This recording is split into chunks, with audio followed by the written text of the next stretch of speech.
Hello everyone, welcome to study tube. बढ़ते हैं आगे इस सीरीज में और देखते हैं इस सीरीज का सेट नंबर 19। ये इस सीरीज का सेट नंबर 19 है। इस सीरीज के लिए एक अलग से प्लेलिस्ट है, तो आप बाकी सारे सेट्स को देखना चाहते हो, प्रीवियस सेट्स को देखना चाहते हो, तो आप प्लेलिस्ट को चेक कर सकते हो। काफ़ी अच्छा लगता है ये देख करके जब आप लोग कमेंट करते हैं कि 25 में से आपने कितने प्रश्नों को सही किया है। ऐसे ही आप लोग हर सेट के अंदर ये हमें ज़रूर बताएं कि आपने कितने प्रश्न का उत्तर दिया है 25 में से। तो हर सवाल जब आपके सामने आए स्क्रीन पे, तो सबसे पहले आप उसे खुद से बनाएं। ये चेक करें कि आपको आंसर आता है या नहीं आता है, या फिर आप आंसर निकाल पाते हो या नहीं अगर न्यूमेरिकल है तो। और आखिरी में जाकर के कमेंट करके हमें ज़रूर बताएं कि आपने कितने प्रश्न सही किए हैं खुद से 25 में से। वीडियो अगर आपको अच्छा लगे तो वीडियो को लाइक भी आप लोग ज़रूर करें। बढ़ते हैं आगे वीडियो में और स्टार्ट करते हैं क्वेश्चन नंबर 1 से। यदि 550 ग्राम विलयन में 110 ग्राम कॉपर सल्फेट मौजूद है तो विलयन की सांद्रता क्या होगी? तो सांद्रता निकालना अब आप सीख चुके हो। ऊपर में हम लोग लिखते हैं सल्यूट का मास या फिर वॉल्यूम, यानी कि जो विलय होता है उसका द्रव्यमान या फिर आयतन। यहाँ पर इस सवाल में जो विलय है वो है कॉपर सल्फेट, जो कि है 110 ग्राम। 110 ग्राम। नीचे में लिखते हैं सॉल्यूशन का मास या फिर वॉल्यूम, विलयन का द्रव्यमान या फिर आयतन। अब यहाँ पर देखो, ये जो 550 ग्राम है ये विलयन का द्रव्यमान है, ये विलायक का नहीं है। ये विलायक का नहीं है। अगर ये विलायक का द्रव्यमान होता तो हम नीचे में क्या करते हैं 550 प्लस 110, विलायक और विलय ये आपस में मिलेंगे तब जाकर के विलयन का द्रव्यमान हमें मिलता। लेकिन हमें डायरेक्ट दे रखा है यहाँ पर विलयन का द्रव्यमान 550 ग्राम, और 100 से मल्टीप्लाई करेंगे। यहाँ पर इसको सॉल्व करेंगे तो 20% हमारा आंसर आएगा। तो बी हमारा राइट आंसर हो जाएगा। तो इस चीज़ का भी आप ध्यान रखें कि जो द्रव्यमान दिया गया है वो विलयन का है या फिर विलायक का है, सॉल्यूशन का है या फिर सॉल्वेंट का है। निम्नलिखित में से कौन गलत सुमेलित है, कौन गलत मैच्ड है, आपको बताना है। एन्यूरिया। एन्यूरिया का मतलब होता है मूत्र का उत्पादन नहीं होना। मूत्र का उत्पादन नहीं के बराबर होना, ये कंडीशन है, ये बीमारी है जिसे एन्यूरिया कहा जाता है। ओलिगोयूरिया में होता है मूत्र का कम उत्पादन होना। मूत्र का उत्पादन अगर कम हो रहा है, जो नॉर्मल होता है उससे अगर कम हो रहा है तो ओलिगोयूरिया है। अगर बहुत ही ज़्यादा कम हो रहा है तो एन्यूरिया है। मूत्र का उत्पादन जड़ों से ज़्यादा हो रहा है तो उसे हम पोलीयूरिया बोलते हैं। उसके बाद है ग्लाइकोसूरिया, रक्त में यूरिया की अधिकता। रक्त में यूरिया की अधिकता, इस कंडीशन को हम लोग बोलते हैं यूरेमिया। इसे हम बोलते हैं यूरेमिया। जो ग्लाइकोसूरिया है ये होता है ग्लूकोज इन यूरिन। अगर मूत्र में ग्लूकोज है, मूत्र में जनरली ग्लूकोज जो है हमारे बॉडी में ही एब्जॉर्ब हो जाता है, लेकिन अगर यूरिन में ग्लूकोज दिख रहा है तो इसका मतलब ये हुआ कि ग्लाइकोसीरिया का केस है। और ये जनरली देखा जाता है किस केस में, डायबिटीज़ के केस में। जो डायबिटिक पेशेंट होते हैं उनके अंदर ग्लाइकोसूरिया देखा जाता है। तो हमारा आंसर यहाँ पर क्या हो जाएगा, डी हो जाएगा। डी हमारा सही आंसर है। कौन सा कथन सही है? एक एमीटर श्रृंखला में जोड़ा जाता है और एक वोल्टमीटर समानांतर में जोड़ा जाता है। ये स्टेटमेंट सही है। एमीटर करंट मापता है, वोल्टमीटर पोटेंशियल डिफरेंस मापता है, यानी कि विभवांतर मापता है। जो एमीटर है उसका प्रतिरोध उच्च होता है। देखिए, ये एमीटर है जो कि श्रेणी क्रम में है, ये वोल्टमीटर है जो कि समानांतर क्रम में है। अब बोला है कि एमीटर का प्रतिरोध उच्च होता है। सोचो यहाँ से करंट फ्लो हुआ, मान लो करंट आई फ्लो हुआ। हमें यही चेक करना है कि ये करंट जो है ये कितना है, इसका मैग्नीट्यूड कितना है। ये कौन मापेगा? एमीटर मापेगा। सोचिए अगर हम इसका रेजिस्टेंस हाई कर देंगे, यहाँ पर इसका जो प्रतिरोध है ये हम उच्च कर देंगे, तो प्रतिरोध ज़्यादा है। इसका मतलब क्या, प्रतिरोध होता ही क्या है, करंट में जो रुकावट पैदा किया जाता है वही प्रतिरोध होता है। अगर हम एमीटर का प्रतिरोध ज़्यादा कर देंगे तो करंट एमीटर में आएगा ही नहीं। तो अगर करंट एमीटर में आएगा ही नहीं तो एमीटर ये बता ही नहीं पाएगा कि एक्चुअल में करंट फ्लो कितना हो रहा है सर्किट में। तो इसीलिए जो एमीटर है ना, इसका जो रेजिस्टेंस है ये कम होना चाहिए। एक चीज़ आप याद रखना, जो आइडियल एमीटर होता है इसका प्रतिरोध हम लोग कितना बोलते हैं, 0 बोलते हैं। बिल्कुल भी करंट को ये एमीटर जो है नहीं रोकेगा। सारा का सारा करंट जो है इसके अंदर आएगा और ये सही सही बता पाएगा कि हाँ करंट सर्किट में इतना फ्लो हो रहा है। तो यहाँ जो लिखा हुआ है एक एमीटर का प्रतिरोध उच्च होता है, ये गलत हो जाएगा। उच्च नहीं, निम्न होता है। उसके बाद एक वोल्टमीटर का प्रतिरोध निम्न होता है। अब वोल्टमीटर का काम होता है वोल्टेज मापना। यहाँ पर हमने कनेक्ट किया है तो इन दो पॉइंट्स के बीच मान लो ये पॉइंट ए है, ये पॉइंट बी है, या फिर ये रजिस्टर जो है इसके अक्रॉस जो है वोल्टेज कितना है ये हमें मापना है। अब वोल्टेज मापने के लिए एक फार्मूला होता है V = I × में R। यहाँ जो रजिस्टर लिखा हुआ है मान लो इसका प्रतिरोध R है। अब अगर करंट सही सही इस रजिस्टर से फ्लो होगा तो I इंटू में R करके ये जो वोल्ट मीटर है ये वोल्टेज को सही सही बता देगा। लेकिन आप सोचो, अगर इस वोल्ट मीटर का प्रतिरोध कम हो जाएगा तो जो करंट यहाँ से चलेगा वो करंट इस रजिस्टर में तो जाएगा ही, लेकिन इस वोल्ट मीटर में भी चला आएगा, मतलब करंट बट जाएगा। अगर करंट बट गया तो यहाँ पर जो करंट है ये कम जाएगा। अगर करंट यहाँ पर कम जाएगा तो जो वोल्टमीटर वोल्टेज बताएगा, पोटेंशियल डिफरेंस बताएगा, वो भी कम बताएगा, क्योंकि करंट यहाँ पर कम गया है, कुछ करंट को ये अपने अंदर ले लिया है। तो हम ये नहीं चाहेंगे, हम चाहेंगे कि एक्चुअल में जो वोल्टेज है, एक्चुअल में जो विभवांतर है, हमें वो बताएं। तो एक्चुअल में ये सही सही विभवांतर तभी बताएगा जब जो करंट सर्किट में फ्लो हो रहा है वो सारा करंट जो है इस रजिस्टर से जाए, बिल्कुल भी ये करंट अपने अंदर ना ले। तो इसका जो प्रतिरोध है ये उच्च होना चाहिए, ताकि बिल्कुल भी ये करंट को अपनी तरफ ना आने दे। जैसे ही अपनी तरफ आए धक्का मार करके बोले कि नहीं नहीं इधर नहीं आना है। तो यहाँ पर आप ये भी पॉइंट लिख सकते हो कि आइडियल वोल्ट मीटर का जो रेजिस्टेंस है ये इनफाइनाइट होता है, बिल्कुल भी अपनी ओर करंट को ये नहीं आने देगा। तो एक वोल्ट मीटर का प्रतिरोध निम्न होता है, ये कहना गलत हो जाएगा, उच्च होता है। तो हमारा आंसर यहाँ पर डी हो जाएगा। केवल ए स्टेटमेंट सही है, बाकी ये दोनों गलत है। निम्नलिखित में से कौन एक सर्किट में विद्युत शक्ति को प्रदर्शित नहीं करता है? तो power is equal to voltage यानी पोटेंशियल डिफरेंस इंटू में आई, ये होता है। V is equal to I into में R होता है, ये हमारा पहला फॉर्मूला है। यहाँ पर हम V के स्थान पर I इंटू में R डाल देंगे तो ये हो जाएगा I स्क्वायर इंटू में R, ये दूसरा फॉर्मूला है पावर के लिए। यहीं पर अगर हम ये जो I है इसके स्थान पर ये डाल दें V बटे में R, तो हमारा तीसरा फॉर्मूला यहाँ पर बनेगा V स्क्वायर बटे में R। इस I के स्थान पर हम ये V बटे में R डालेंगे तो V स्क्वायर बटे में R। तो ये तीन फॉर्मूले होते हैं पावर के लिए इलेक्ट्रिसिटी चैप्टर में। तो I स्क्वायर R ये सही है, V इंटू में I ये सही है, V स्क्वायर बटे में R ये सही है, B हमारा गलत हो जाएगा। वाष्पोत्सर्जन में वृद्धि होती है।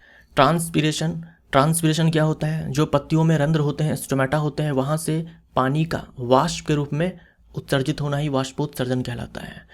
तो ये जो वाष्पोत्सर्जन है इसकी दर जो है अधिक होती है। कब होती है? जब वातावरण गर्म होता है, ड्राई होता है और हवा चलती है। तो ए हमारा राइट आंसर हो जाएगा। वातावरण अगर गर्म है मतलब कि ड्राई कंडीशन है तो एयर ड्राई है, एयर में वाटर वेपर पहले से कम होगा। अगर इसके आसपास जो एयर है इसमें वाटर वेपर कम है तो ज़्यादा से ज़्यादा ये जलवाष्प को अपने अंदर धारण कर पाएगा। कौन? जो आसपास की एयर है वो। और अगर हवा गतिशील है, हवा अगर चल रही है, देखो ज़्यादा अगर हवा चल रही है तो ऐसे केस में क्या होता है कि वाष्पोत्सर्जन की दर घट जाती है। लेकिन अगर नॉर्मली हवा अगर चल रही है तो जो भी जलवाष्प यहाँ पर मौजूद होंगे उसको भी वो हवा अपने साथ उड़ा करके ले जाएगी। ऐसे में क्या होगा, यहाँ पर फिर से जलवाष्प की कमी हो जाएगी तो और ज़्यादा जलवाष्प को यहाँ पर धारण किया जाएगा।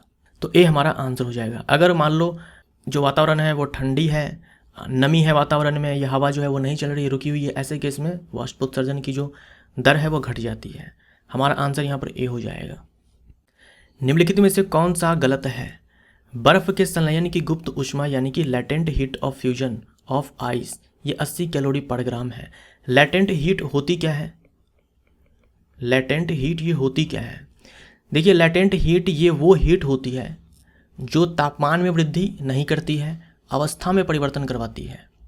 याद रखिएगा, लेटेंट हीट ये वो हीट होती है, गुप्त ऊष्मा ये वो ऊष्मा होती है जो तापमान में वृद्धि नहीं करवाती है, जो अवस्था में परिवर्तन करवाती है।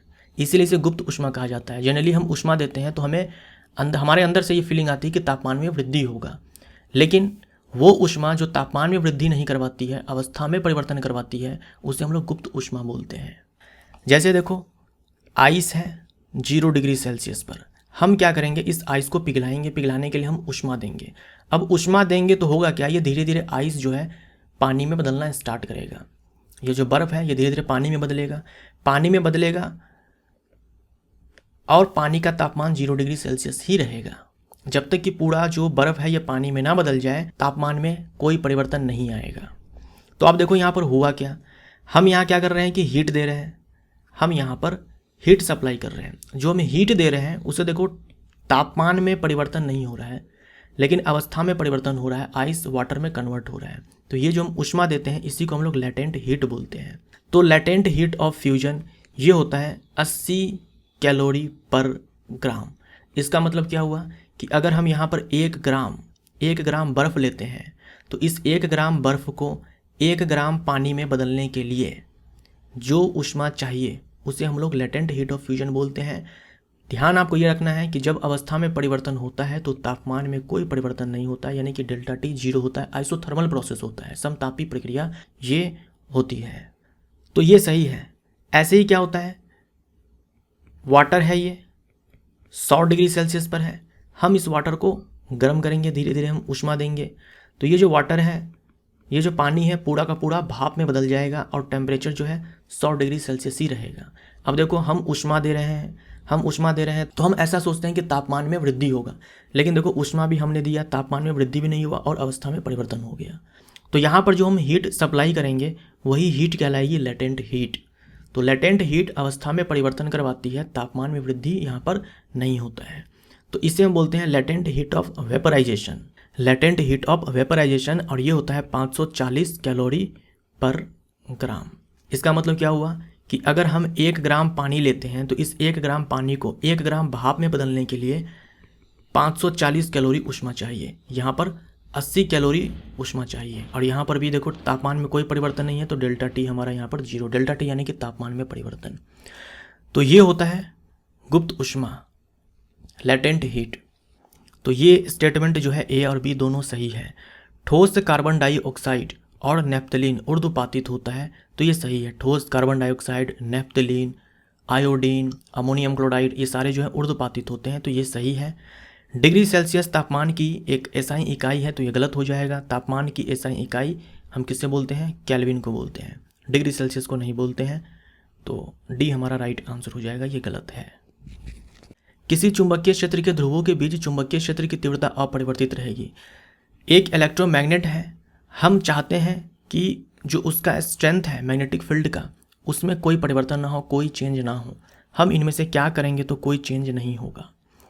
पहला है इलेक्ट्रोमैग्नेट वाइंडिंग में विद्युत धारा को 2 गुना कर दिया जाए, यानी यहाँ से जो करंट फ्लो होगा इसके मान को हम बढ़ा देंगे। तो मैंने आपसे प्रीवियस सेट में ही कहा था कि अगर आप धारा के मान में वृद्धि करोगे तो जो मैग्नेटिक फील्ड बनने वाला है सोलेनॉइड के द्वारा या फिर ये इलेक्ट्रोमैग्नेट के द्वारा, वो मजबूत बनेगा और ज़्यादा मजबूत हो जाएगा। तो ऐसा करने से क्या होगा, जो चुंबकीय क्षेत्र बनेगा वो और ज़्यादा मजबूत होगा। तो ये हमारा आंसर नहीं होगा। इलेक्ट्रोमैग्नेटिक वाइंडिंग में विद्युत धारा उलट दी जाए, मतलब हम क्या करेंगे, करंट के डायरेक्शन को चेंज कर देंगे। देखो, करंट के डायरेक्शन को अगर आप चेंज कर दोगे तो बनने वाला जो मैग्नेटिक फील्ड होगा उसके स्ट्रेंथ में कोई परिवर्तन नहीं आएगा। जो मैग्नेटिक फील्ड लाइन्स होंगे ना, चुंबकीय क्षेत्र रेखा, उसकी दिशा बदल जाएगी, या फिर बोल दो जो पोल है वो पोल चेंज हो जाएगा, नॉर्थ वाला साउथ में, साउथ वाला नॉर्थ में हो जाएगा। लेकिन चुंबकीय क्षेत्र जो बन रहा है वहाँ पर, उसमें कोई परिवर्तन नहीं आएगा। मान लो कि 10 टेस्ला चुंबकीय क्षेत्र का निर्माण हो रहा है, तो 10 टेस्ला ही रहने वाला है, कोई परिवर्तन नहीं होगा। बस पोल में परिवर्तन हो जाएगा, नॉर्थ वाला साउथ, साउथ वाला नॉर्थ हो जाएगा, ऐसा हो जाएगा। तो ये हमारा सही है। देखो, उसके बाद सी है इलेक्ट्रोमैग्नेट के दोनों ध्रुवों के बीच की दूरी 2 गुना कर दिया जाए। जैसे मान लो ये एक पोल है, ये एक पोल है, अभी इन दोनों पोल के बीच में दूरी देखो, ये दूरी है, और यहाँ पर भी देखो ये भी एक इलेक्ट्रोमैग्नेट है, लेकिन ये यू शेप्ड है, ये बार मैग्नेट के जैसा है, बार इलेक्ट्रोमैग्नेट है ये, और ये यू शेप्ड इलेक्ट्रोमैग्नेट है। तो यहाँ पर देखो, मान लो ये साउथ पोल है, ये नॉर्थ पोल है, तो इनके बीच में दूरी देखो कम है, लेकिन यहाँ पर पोलों के बीच दूरी ज़्यादा है। तो अगर पोलों के बीच दूरी ज़्यादा है तो मैग्नेटिक फील्ड जो है वो कम मजबूत बनता है, और अगर पोलों के बीच दूरी जो है कम है तो चुंबकीय क्षेत्र ज़्यादा मजबूत बनता है। तो ऐसा करने से भी क्या होगा, जो मैग्नेटिक फील्ड है उसका स्ट्रेंथ चेंज हो जाएगा। तो ये भी आंसर हमारा नहीं होता। इलेक्ट्रोमैग्नेट के क्रोड के पदार्थ को बदल दिया जाए, तो ये भी मैंने आपसे चर्चा किया हुआ है प्रीवियस सेट में कि जो बनने वाला चुंबकीय क्षेत्र है उसका स्ट्रेंथ जो है इस बात पर डिपेंड करता है कि जो कोड बनाया गया है, क्रोड जो बनाया गया है वो किस पदार्थ से बनाया गया है। तो ये भी आंसर नहीं होगा।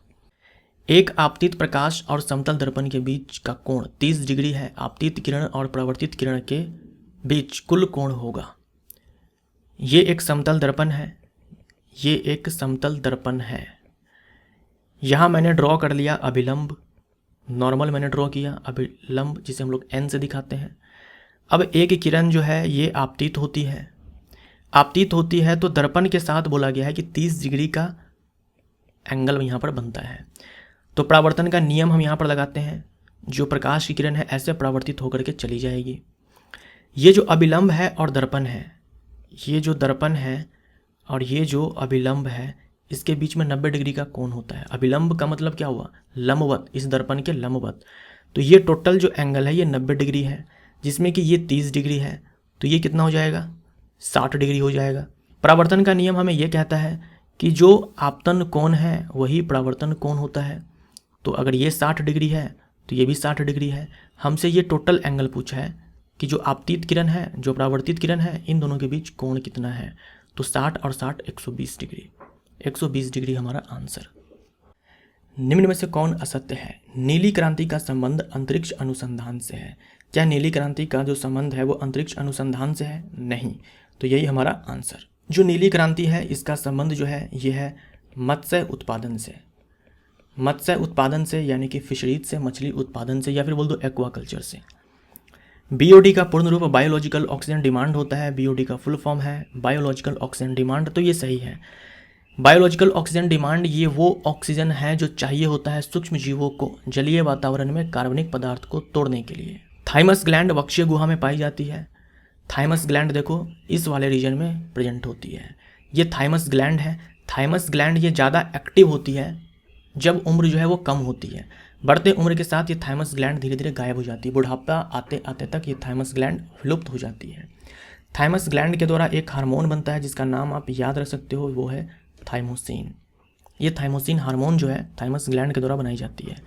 विटामिन शब्द जो है ये फंक ने दिया था, फंक नाम के वैज्ञानिक ने दिया था। तो ये सही है, डी सही है, सी सही है। हमारा आंसर यहाँ पर ए हो जाएगा क्योंकि ए गलत है।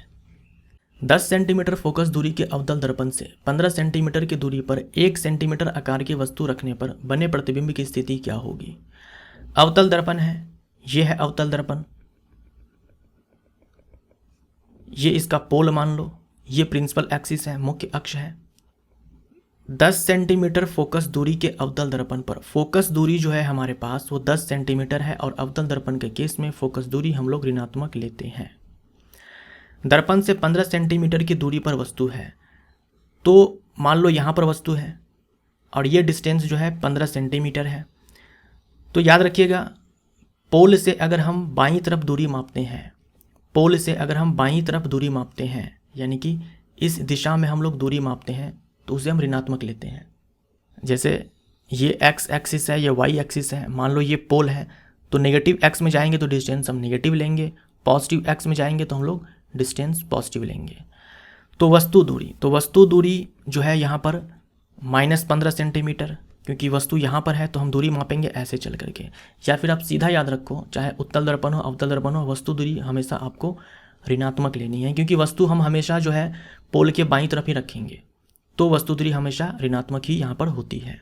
अब हमें चाहिए v कि जो प्रतिबिंब का निर्माण है वो कहाँ पे होगा। तो हम लगाएंगे यहाँ पर फॉर्मूला 1/f = 1/v + 1/u, यानी कि दर्पण सूत्र। यहाँ से 1/v हो जाएगा 1/f माइनस में 1/u। अब सारे मान को हम यहाँ पर पुट करेंगे तो ये 1/10 में -10 हो जाएगा, -10 हो जाएगा। उसके बाद माइनस में 1/10 में -15 हो जाएगा यहाँ पर। तो यहाँ पर हो जाएगा 1/10 में 15 माइनस 1/10 में 10। इसका हम एलसीएम लेंगे तो 30 आएगा, ये 2 हो जाएगा, 10 × 30, तो -1/10 में 30। ये जो मान है ये 1/f का है तो f = हो जाएगा -30 सेंटीमीटर। अब देखो 30 सेंटीमीटर की दूरी पर प्रतिबिंब का निर्माण होगा, लेकिन कहाँ? दर्पण के सामने या दर्पण के पीछे? तो नेगेटिव साइन हमें ये बता रहा है कि दर्पण के सामने। वस्तु देखो दर्पण के सामने ही रखा हुआ था और प्रतिबिंब का निर्माण भी 30 सेंटीमीटर के दूरी पर होगा। नेगेटिव साइन हमें ये बता रहा है कि दर्पण के बाईं तरफ या फिर दर्पण के सामने। तो 30 सेंटीमीटर हमारा यहाँ पर राइट आंसर होगा। निम्न में से कौन गलत है, कौन इनकरेक्ट है? परमाणु त्रिज्या को नैनोमीटर में मापा जाता है, तो ये सही है। 1 नैनोमीटर बराबर होता है 10⁻⁹ मीटर। तो परमाणु त्रिज्या को नैनोमीटर में मापा जाता है, ये सही है। डाल्टन ने 1808 में अपना परमाणु सिद्धांत प्रस्तुत किया था। डाल्टन ने एटॉमिक थ्योरी दिया था 1808 में, तो ये भी सही है। क्लोरीन का परमाणु द्रव्यमान 63.5 है, तो ये गलत हो जाएगा। क्लोरीन का जो परमाणु द्रव्यमान है वो है 35.5। ये जो 63.5 है ना, ये है कॉपर का, और कॉपर के जस्ट बाद ये कॉपर है, तो इसके जस्ट बाद ये कॉपर का एटॉमिक नंबर 29 और ये 30, जस्ट बाद जिंक आता है। जिंक का जो परमाणु द्रव्यमान है वो है 65। सल्फ्यूरिक एसिड का आणविक द्रव्यमान 98 है। सल्फ्यूरिक एसिड यानी कि H2SO4, इसका आप मॉलिक्यूलर मास निकालना 98 आएगा। तो हमारा आंसर क्या हो जाएगा, सी हो जाएगा। ये स्टेटमेंट गलत है, डी जो है स्टेटमेंट सही है। वायु में प्रकाश की किसी किरण का आपतन कोण 37 डिग्री है तथा कांच में अपवर्तन कोण 24 डिग्री है, तब कांच का अपवर्तनांक है। ये मान लो कांच है, ये कांच है, यहाँ पर मैंने अभिलंब ड्रॉ कर दिया इसके लंबवत। अब यहाँ से एक किरण जो है ऐसे आपतित होती है, आपतित होती है, तो यहाँ पर जो आपतन कोण है, जो एंगल ऑफ इंसिडेंस है, ये 37 डिग्री है। अब यहाँ से जो ये किरण है ये अपवर्तित हो जाएगी, ये अपवर्तित किरण है, ये आपतित किरण है। तो यहाँ पर बोला गया है कि जो अपवर्तन का कोण है ये 24 डिग्री है। हमें ये जो कांच है ना, इसका अपवर्तनांक चाहिए, तो हम लगाएंगे यहाँ पर Snell's law. Mu is equal to sine I बटे में साइन आर। ये है एंगल आई और ये है एंगल आर। तो साइन हमारे पास है 37 डिग्री और साइन आर, यहाँ पर आर है 24 डिग्री। अब यहाँ पर देखो साइन 37 डिग्री का मान आपको हो सके नहीं याद होगा, तो आप याद रखें 0.6 होता है, और साइन 24 डिग्री का होता है 0.4। तो यहाँ से 2 तिहाई 6, 2 दूनी 4, तो यहाँ से 1.5 हमारा राइट आंसर हो जाएगा। जो ये कांच है इसका अपवर्तनांक है 1.5 या फिर 3/2। तो ये रिलेशन आपको ध्यान में रखना है। Mu is equal to sine I बटे में साइन आर। आई है यहाँ पर एंगल ऑफ इंसिडेंस और आर है एंगल ऑफ रिफ्रैक्शन। नेक्स्ट है क्वेश्चन नंबर 13। तो इस सवाल को पहले आप खुद से बनाइए, देखिए आप इसका आंसर क्या निकालते हो। पहले आप इसे खुद से ट्राई कीजिए। कर लिया ट्राई आपने? एक ड्राइवर एक कार की गति 25 मीटर प्रति सेकंड से घटाकर 10 मीटर प्रति सेकंड कर देता है 5 सेकंड में। इसको आप सवाल सही कर देना, ठीक है, थोड़ा सा उल्टा पुल्टा हो गया यहाँ पर, कि एक ड्राइवर है, कार की गति जो पहले थी 25 मीटर पर सेकंड, इसको घटा करके कर दिया गया 10 मीटर पर सेकंड। कितने टाइम में? 5 सेकंड में। तो आपको बताना है इनमें से कौन सा विकल्प सही है। कार का त्वरण 3 मीटर पर सेकंड स्क्वायर है, चलो त्वरण निकालते हैं। v माइनस यू बटे में टी होता है। v का जो मान है वो है 10, u का जो मान है ये है 25, टाइम लगा 5, तो 10 में से 25 गया तो 15, -15 और बटे में 5, तो -3 मीटर प्रति सेकंड स्क्वायर। यहाँ बोला है कार का त्वरण 3 मीटर प्रति सेकंड स्क्वायर है, लेकिन हमारा आंसर आया -3 मीटर प्रति सेकंड स्क्वायर, तो ये आंसर तो नहीं है। उसके बाद देखो बोला है कार का मंदन 3 मीटर प्रति सेकंड स्क्वायर है। देखो जब हम मंदन बोलते हैं ना, तो इसका मतलब होता है नेगेटिव एक्सेलरेशन, यानी कि नेगेटिव त्वरण, ऋणात्मक त्वरण। मंदन बराबर ऋणात्मक त्वरण। तो मंदन हम यहाँ पर 3 मीटर पर सेकंड स्क्वायर बोलेंगे, तो हमारा आंसर यहाँ पर बी हो जाएगा। जब हम मंदन बोल दिए ना, तो हम माइनस नहीं लगाएंगे। या तो हम बोलेंगे त्वरण है -3 मीटर पर सेकंड स्क्वायर, या फिर हम बोलेंगे मंदन है 3 मीटर पर सेकंड स्क्वायर। मंदन बोलते ही मतलब ऋणात्मक आपने लगा दिया। तो जब हम मंदन बोलेंगे तो नेगेटिव साइन नहीं लगाएंगे, तो ये भी आंसर नहीं होगा। कार का मंदन जो है यहाँ पर 2 कर देना, 2 मीटर पर सेकंड स्क्वायर, तो ये तो आंसर है ही नहीं। आंसर हमारा बी हो जाएगा। मंदन है 3 मीटर पर सेकंड स्क्वायर, या फिर बोल दो त्वरण है -3 मीटर पर सेकंड स्क्वायर। तो ये हिंदी में सवाल ज़रा सही कर देना, इसको काट दो। एक ड्राइवर एक कार की गति 25 मीटर पर सेकंड से घटाकर 10 मीटर पर सेकंड कर देता है 5 सेकंड में, ऐसे लिख लेना। निम्नलिखित में से कौन सा पार्थिनोकार्पिक फल है? पार्थिनोकार्पिक फल है। देखो पार्थिनोकार्पिक फल ये वो फल होते हैं जो बने होते हैं बिना निषेचन के। फल का निर्माण जो है निषेचन के बाद होता है। जो अंडाशय होता है वही फल में कन्वर्ट हो जाता है, जो ओवरी होता है वही फ्रूट बन जाता है, और जो बीजांड होता है बीज बन जाता है, ऐसा आप जानते हो। लेकिन अगर बिना निषेचन हुए ही फल बन गया तो उसे हम पार्थिनोकार्पिक फल बोलते हैं। तो ये सारे आप एग्जाम्पल्स हैं जो आप याद रख सकते हो। केला है, अनानास है, अंगूर है, तरबूज है, नारंगी है, नाशपाती है, खीरा है और फिग यानी कि अंजीर। तो ये सारे जो है पार्थिनोकार्पिक फ्रूट्स हैं जो डेवलप होते हैं विदाउट फर्टिलाइजेशन। तो हमारा आंसर यहाँ पर ए हो जाएगा, बनाना। हीलियम के कितने मोल में इतने परमाणु हैं? ये हीलियम है, अगर हम इसका 1 मोल ले तो 4 ग्राम हमारे पास द्रव्यमान मिलेगा, और 1 मोल ले तो इतने संख्या में हमारे पास परमाणुओं की संख्या मिलेगी। हमारे पास इतने परमाणु हैं, तो हम क्या करेंगे, यहाँ से मोल निकालने के लिए जो हमें परमाणुओं की संख्या दी गई है इसमें भाग लगा देंगे एवोगाद्रो संख्या से, यानी कि इससे। इसको सॉल्व करेंगे तो 15 मोल हमारा आंसर आएगा, बी हमारा आंसर हो जाएगा। 50 किलोग्राम द्रव्यमान का एक लड़का जमीन पर खड़ा होकर जमीन पर 500 न्यूटन का बल लगाता है। लड़के पर जमीन द्वारा लगाया गया बल होगा। हम जमीन पर जितना बल लगाते हैं जमीन भी हमारे ऊपर उतना ही बल लगाती है। जैसे मान लीजिए ये एक टेबल है, इस पर ये वस्तु को रखा गया है। अब ये वस्तु मान लो इस टेबल पर 50 न्यूटन का बल लगा रहा है, तो ये टेबल भी इस वस्तु पर 50 न्यूटन का बल लगाएगा विपरीत दिशा में, समान परिमाण का विपरीत दिशा में। For every action there is equal and opposite reaction. हर क्रिया बल के लिए एक प्रतिक्रिया बल काम करता है जो कि विपरीत दिशा में होता है और समान परिमाण का होता है। न्यूटन का ये तीसरा नियम है। तो अगर हम जमीन पर नीचे की ओर 500 न्यूटन का बल लगाते हैं तो जमीन हमारे ऊपर की ओर 500 न्यूटन का ही बल लगाती है, तो 500 न्यूटन हमारा आंसर। चांद पर 70 किलो वजनी आदमी का वजन कितना होगा? एक वस्तु है जिसका द्रव्यमान, एक आदमी है जिसका द्रव्यमान 70 किलोग्राम है। चांद पर इसका भार क्या होगा? तो भार बराबर होता है द्रव्यमान गुने में गुरुत्वीय त्वरण। द्रव्यमान 70 किलोग्राम है। अब हमें गुरुत्वीय त्वरण चाहिए, लेकिन हम चांद के सतह पर डालेंगे। पृथ्वी की सतह पर 9.8 मीटर पर सेकंड स्क्वायर होता है, चांद पे होता है 1.63 मीटर पर सेकंड स्क्वायर। इसको सॉल्व करेंगे तो हमारा आंसर कितना आएगा? 114.1 न्यूटन। तो भार का यही फार्मूला होता है। कोई वस्तु अगर ज़मीन पे रखा हुआ है तो उसके भार का यही फार्मूला होता है। क्योंकि हमें चांद पे निकालना था तो द्रव्यमान तो हर जगह बराबर ही होगा, जो पृथ्वी पर वही चांद पर, लेकिन गुरुत्वीय त्वरण के मान में परिवर्तन हो जाएगा। तो चांद का गुरुत्वीय त्वरण हम यहाँ पर डालेंगे। दूसरा काम आप ये कर सकते थे कि आप पहले क्या करो, पृथ्वी पर इसका भार निकाल लो। 70 गुने में 9.8 ये पृथ्वी पर भार है। आपको मून पर चाहिए तो हम क्या करेंगे, इसी का 1/6 कर देंगे, चाहे आप ऐसे कर लो। अगर आपको जी का मान पता है तो डायरेक्ट इस फॉर्मूले पर पुट कर दो, आंसर हमारा बी हो जाएगा। पानी की टंकियों में फंगस को यानी कि कवक को नष्ट करने के लिए प्रयुक्त होने वाला रसायन है।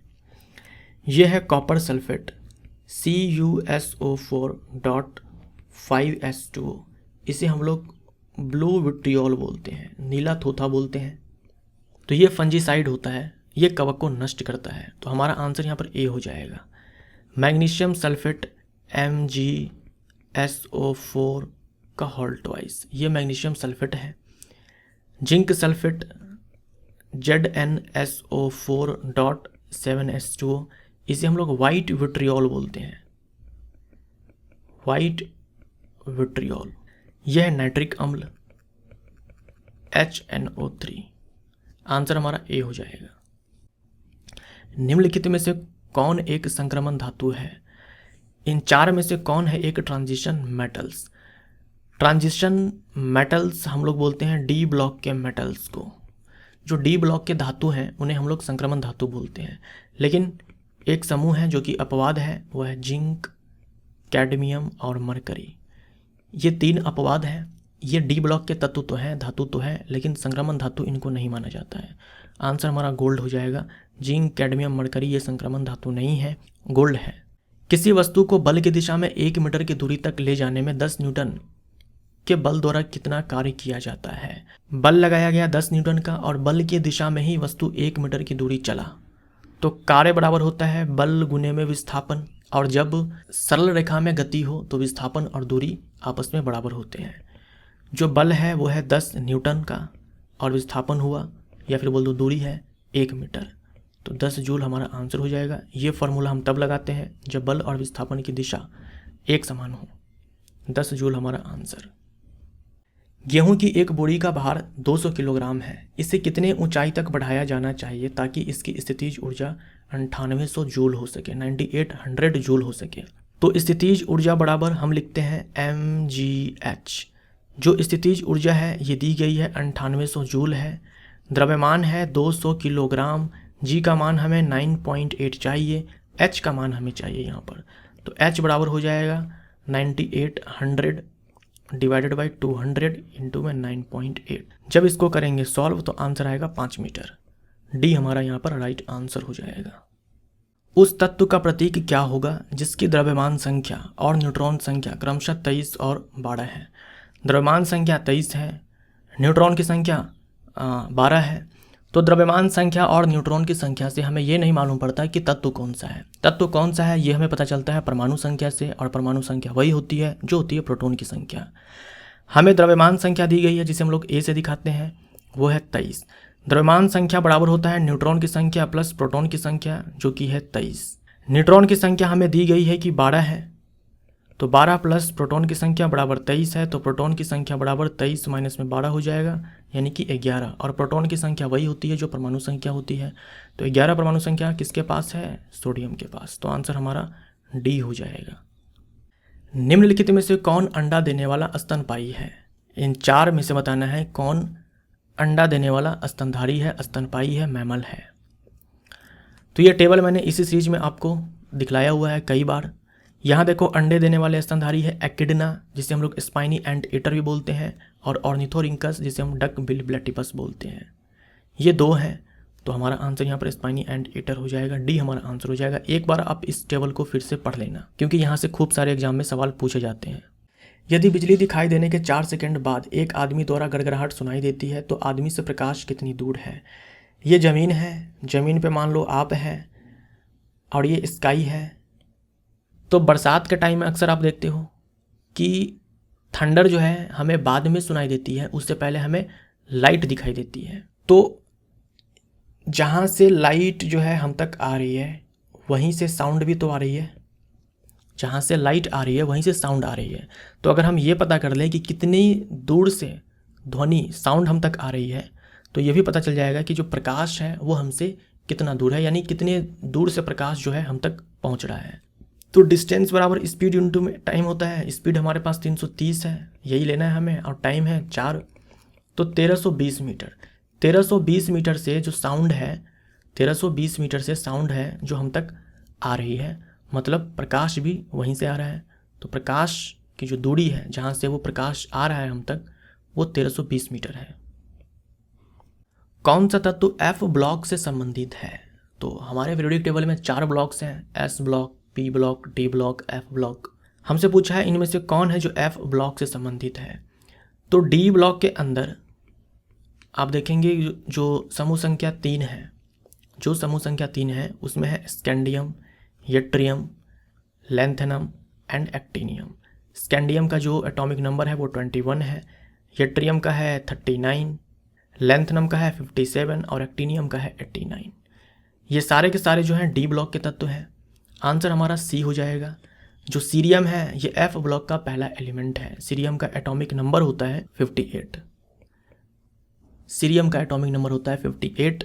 ये एफ ब्लॉक का एलिमेंट है। बाकी ये 4 जो है ये सारे के सारे डी ब्लॉक के एलिमेंट्स हैं। डी हमारा यहाँ पर राइट आंसर हो जाएगा।